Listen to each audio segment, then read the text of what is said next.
কাল কিয়ামতর মাথুত আল্লাহ পাক রব্বুল আলামিনে সর্বপ্রথম আপনার মোর নামাজর হিসাব লব।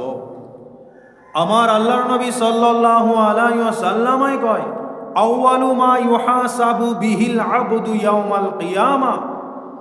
আল্লাহ পাক রব্বুল আলামিনে সর্বপ্রথম বান্দা বান্দির নামাজর হিসাব লব। নামাজ যদি সহি সালামত শুদ্ধ হৈ যাব, তেওঁৰ বাকি আমাল সমূহ কি হৈ যাব? শুদ্ধ হৈ যাব। আস-সালাতু ফাইন সলুহাত সলুহা সাইরু আমালি। নামাজ যদি শুদ্ধ, তেওঁৰ সকলো আমাল শুদ্ধ। যদি নামাজত গড়বড় লাগি যায়, ওয়া ইন ফাসাদাত ফাসাদা সাইরু আমালি। নামাজত যদি গড়বড় হৈ যায় আপনার মোর, বাকি যিমানবোৰ আমাল আছিলে সকলো আমালও কি হৈ যাব? গড়বড় হৈ যাব। এই কারণে আল্লাহ পাক রব্বুল আলামিনে এবার নহয়, দুইবার নহয়, তিনবার নহয়, 82 বার আল্লাহ পাক রব্বুল আলামিনে কোরআন শরীফত ঘোষণা করিছে, আকিমুস সালাত আকিমুস সালাত আকিমুস সালাত। 82 বার নামাজ কায়েম করা আল্লাহে 82 বার কোরআনত ঘোষণা করিছে। আজি আপনি মই মানি শুনে আল্লাহর নবী সাল্লাল্লাহু আলাইহি ওয়াসাল্লামাই কয়, আস-সালাতু ইমাদুদ্দিন ফামান আকামাহা আকামাদ্দিন ওয়ামান হাদামাহা হাদামাদ্দিন। নামাজ হইছে দিনর খুঁটি। নামাজ দিনর খুঁটি। যিজনে নামাজ কায়েম করিছে সেইজনে দিনর খুঁটিক মজবুত কৰি ধৰিছে, আৰু যিজনে নামাজ কায়েম কৰা নাই সেইজনে ধৰ্মৰ খুঁটি মজবুত কৰি ধরা নাই। মোর ভাই সকল, মোর বন্ধু সকল, আল্লাহর নবী সাল্লাল্লাহু আলাইহি ওয়াসাল্লামাই তিরমিজি শরীফর হাদিসত কয়, এজন ইমানওয়ালা আৰু কুফুৰওয়ালাৰ মাজত, ইমানওয়ালা আৰু কুফুৰওয়ালাৰ মাজত পাৰ্থক্য হল, বাইনাল আবদি ওয়া বাইনাল কুফ তাৰাকতুস সালাহ, নামাজ। এজন ইমানওয়ালা আৰু এজন কুফুৰৰ মাজত কি পাৰ্থক্য? নামাজৰ পাৰ্থক্য। মোর ভাই সকল, মোর বন্ধু সকল, যিজন আল্লাহ পাক রব্বুল আলামিনে আপনার মোর উপরত 5 ওয়াক্তর নামাজ ফরজ করিছে, এই 5 ওয়াক্তর নামাজ কমসে কম আদায় কর ভাই সকল, মোর বন্ধু সকল। যিসকল ব্যক্তিয়ে জানি বুঝি নামাজ নপঢ়িব, নিজর হেলার অবহেলা করি নামাজর পড়ায় তেও গাফিল থাকিব, নামাজর পড়ায় তেও দূরত থাকিব। আমার আল্লাহর নবী সাল্লাল্লাহু আলাইহি ওয়াসাল্লামাই কয়, মান তারাকা সলাতা মুতাআম্মিদান ফাকাদ কাফার। যিজন ব্যক্তিয়ে জানি বুঝি নামাজ ত্যাগ করিলে সেইজন ব্যক্তিয়ে কুফুরওয়ালা কাম করিলে। মোর ভাই সকল, মোর বন্ধু সকল, এবার চিন্তা বিকির করক। আজি আপনি মই জানি ও বুঝি আমি নামাজৰ পৰাই দূৰত আছো না না? কেনেকুৱা কিমান ডাঙৰ গুনাহৰ কথা কৈ আছে আল্লাহৰ নবী সাল্লাল্লাহু আলাইহি ওয়াসাল্লামে কৈ আছে না না?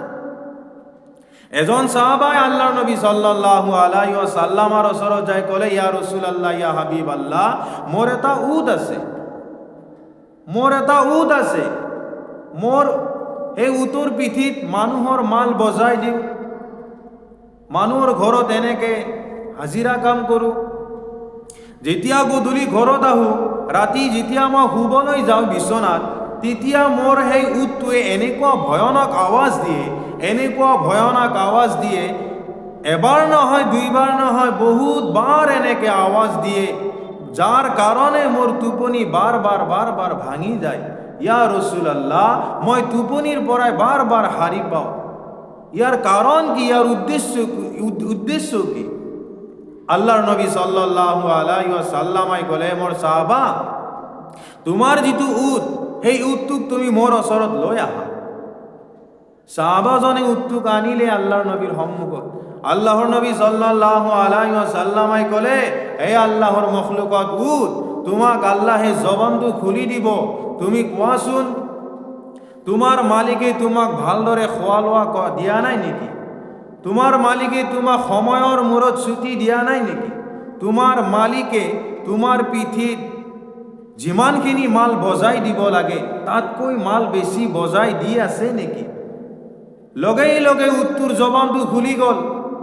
উতে আল্লাহর নবী সাল্লাল্লাহু আলাইহি ওয়াসাল্লামক সালাম দিলে, সালাম দি ক'লে, ইয়া রাসূলুল্লাহ, ইয়া হাবিবাল্লাহ, মোর মালিকে মোক সময়ত ছুটি দিয়ে, সময়তকৈ বেছি কামত নলগায়, টাইম বা টাইম মোক ছুটি দিয়ে, আৰু মোৰ পিঠিত যিমানখিনি মাল বজাই দিব লাগে সিমানখিনিয়ে মাল বজাই দিয়ে, তাতকৈ বেছি মাল বজাই নিদিয়ে, আৰু খোৱা লোৱাটো মোক ভালদৰে মোক দি আছে। আল্লাহৰ নবীয়ে ক'লে, যদি তোমাক সম্পূৰ্ণ দি আছে তোমাৰ মালিকে, তেতিয়াহ'লে তুমি তোমাৰ মালিকে যেতিয়া বিচনাত শুবলৈ যায় সেই সময়ত তুমি কিয় ইমান জোৰ জোৰ জোৰকৈ মানে ভয়ানক আৱাজ দিয়া, কোৱাচোন তুমি? তেতিয়া উত্তই ক'লে, ইয়া ৰাসূলুল্লাহ, ইয়া হাবিবাল্লাহ, মোৰ মালিকে যেতিয়া ৰাতি ঘৰত আহে ঈশাৰ নামাজ নপঢ়াকৈ বিচনাত শুই দিয়ে, মই জাগ্ৰত অৱস্থাত মোৰ মালিকক মই জগাই দিওঁ। মোৰ ভয় হয় যে কাল কিয়ামতৰ মাথোঁ আল্লাহ পাক ৰব্বুল আলামিনে যদি মোক প্ৰশ্ন কৰে, কোনে কৈ আছে? উঠে কৈ আছে, ইয়া ৰাসূলুল্লাহ, কাল কিয়ামতৰ মাথোঁত আল্লাহ পাক ৰব্বুল আলামিনে যদি মোক প্ৰশ্ন কৰে, হে মোৰ মখলুকত উঠ, তোমাৰ ওচৰত এজন নামাজি মানুহে শুই আছিলে, তুমি জাগ্ৰত অৱস্থাত আছিলা। ইয়া ৰাসূলুল্লাহ, ইয়া হাবিবাল্লাহ, কাল কিয়ামতৰ মাথোঁত আল্লাহ পাক ৰব্বুল আলামিনে যদি মোক সুধে, আল্লাহে যদি মোক প্ৰশ্ন কৰে, হে মোৰ মখলুকত উঠ, তোমাৰ ওচৰত এজন নামাজি মানুহ শুই আছিলে, সেই সময়ত তুমি টোপনি মাৰা নাছিলা, তুমি জাগ্ৰত আছিলা, তুমি জাগ্ৰত থাকা সত্ত্বেও তোমাৰ ওচৰত এজন নামাজি মানুহে ঈশাৰ নামাজ নপঢ়াকৈ শুই গ'ল, তুমি কিয় জগাই দিয়া নাছিলা? এই বুলি যদি আল্লাহ পাক রব্বুল আলামিনে কাল কিয়ামতৰ মাথোঁত মোক যদি প্ৰশ্ন কৰে, ইয়া ৰাসূলুল্লাহ, মই আল্লাহৰ দৰবাৰত কি উত্তৰ দিম? এইটোৰ কাৰণেহে মই আৱাজ দি আছো। মোৰ মালিকৰ মই দুশ্মন নহয়, মালিকৰ টোপনিৰ পৰাই